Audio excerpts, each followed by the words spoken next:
பாவக்காய் குழம்புக்கு தேவையான பொருளாக எடுத்து வச்சுருக்கேன் பாருங்கள். ஒரு பாவக்காய், 3 வெங்காயம், எலுமிச்சை சைஸில் புளி, கொஞ்சம் பூண்டு, 3 தக்காளி. இப்போ எப்படி செய்யறதுன்னு பார்க்கலாம் வாங்க. முதல்ல வெங்காயத்தை பொடியாக நறுக்கிக்கலாம் வாங்க.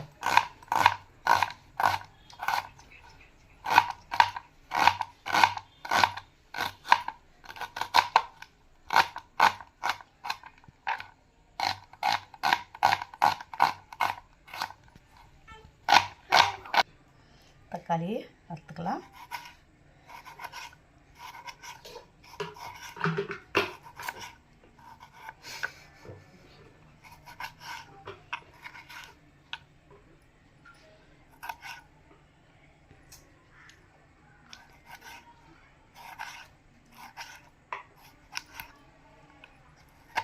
அடுத்தது பாவக்காய். உங்களுக்கு எந்த ஷேப்பில் வேணுமோ நீங்கள் கட் பண்ணிக்கணும். உள்ளே இருக்கிற விதையெல்லாம் எடுத்துடுங்க.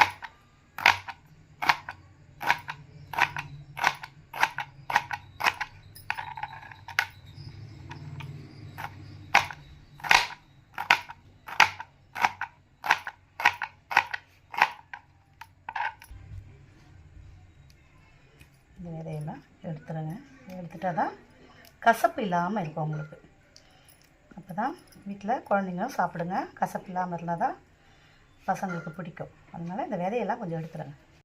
இப்போ இங்கே ஆன் பண்ணிக்கலாம். வாங்கி எடுத்துக்கலாம்.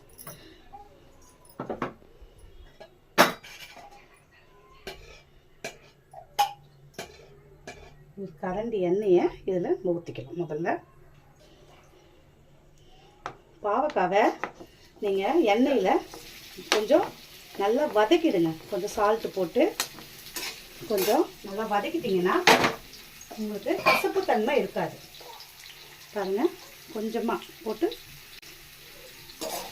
கசப்பு தன்மை அதில் கம்மியாயிடும். இப்போ இது நல்லா வறுபட்டுடுச்சு, நல்லா வதங்கி போச்சு பாருங்கள்.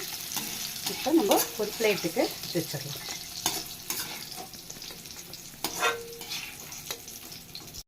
இப்போ அதுலேயே எண்ணெய் இருக்குது. நம்ம இன்னும் ஒரு 2 கரண்டி எண்ணெய் ஊற்றிப்போம். கொஞ்சம் ஹை ஃப்ளேமில் வச்சிடலாம். கொஞ்சம் கடுகு, சீரகம், ஒரு 1/2 ஸ்பூன் எடுத்துக்கோங்க. கொஞ்சம் வெந்தயம் கொஞ்சம் பொரிய விடணும்.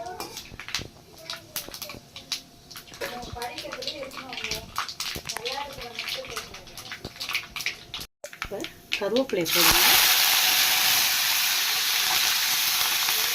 பூண்டு போடுங்க, நல்லா வதங்கணும். இப்போ அடுத்தது வெங்காயம் போடணும்.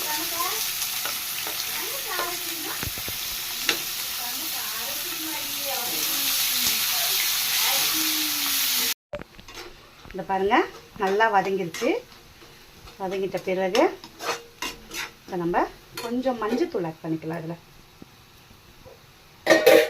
கொஞ்சமாக போட்டுட்டு அடுத்தது தக்காளியை இதில் நம்ம சேர்த்துக்கிறோம். நம்ம அரைஞ்சி வச்ச தக்காளியை சேர்த்து இது நல்லா குழைய வதங்கணுங்க. அப்போ தான் குழம்பு டேஸ்ட்டாக இருக்கும். கொஞ்சம் நல்லா வதக்கி விடுங்க. இப்போ நம்ம உங்களுக்கு காரத்துக்கு தகுந்த மாதிரி போட்டுக்கோங்க. 1 ஸ்பூன் இல்லை 2 ஸ்பூன். உங்கள் மிளகாத்தூள் எப்படி காரமோ அதை பார்த்து நீங்கள் அதை யூஸ் பண்ணிக்கணும். இப்போ நல்லா வதக்கி விட்டுடுங்க. வதக்கியாச்சு. இந்த பாவக்காவை இதில் சேர்த்துக்கோ.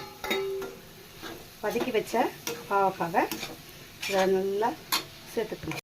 பாருங்கள், இது நல்லா வதங்கிடுச்சு பாருங்கள். இப்போ நம்ம இந்த புளி தண்ணியை எடுத்து வச்சுருக்கேன். இதை அதில் ஆட் பண்ணிடணும்.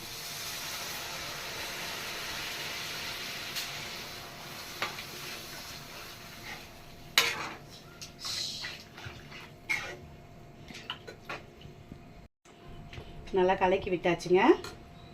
உப்பு சேர்த்துக்குங்க. உங்களுக்கு எவ்வளோ தேவையோ அவ்வளோ உப்பு சேர்த்துக்குங்க. எங்களுக்கு தேவையான உப்பு நாங்கள் சேர்த்துட்டோம். உங்களுக்கு எவ்வளோ தேவையோ அவ்வளோ சேர்த்துக்குங்க. பாருங்கள், குழம்பு நல்லா சுண்டி வந்துருச்சுங்க. அந்த நேரத்தில் கொஞ்சமாக பாருங்கள், கொஞ்சோண்டு வெல்லம் அதை சேர்த்துக்கங்க. அப்போ உங்களுக்கு கசப்பு தன்மை இருக்காது. இப்போ பாருங்கள், முடிஞ்சிருச்சு குழம்பு. இப்போ கடைசியாக கொஞ்சம் கொத்தமல்லியை தூவிடுவோம். இப்போ குழம்பு ரெடி.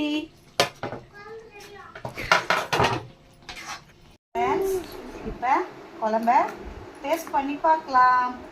இப்போ பாருங்கள், பாவக்காய்லாம் போட்டிருக்கேன், பார்த்துக்குங்க. பேரனுக்கு ஊற்ற போகிறேன். பாருங்க, பாவக்காய் வச்சு தான் ஊற்றுறேன்.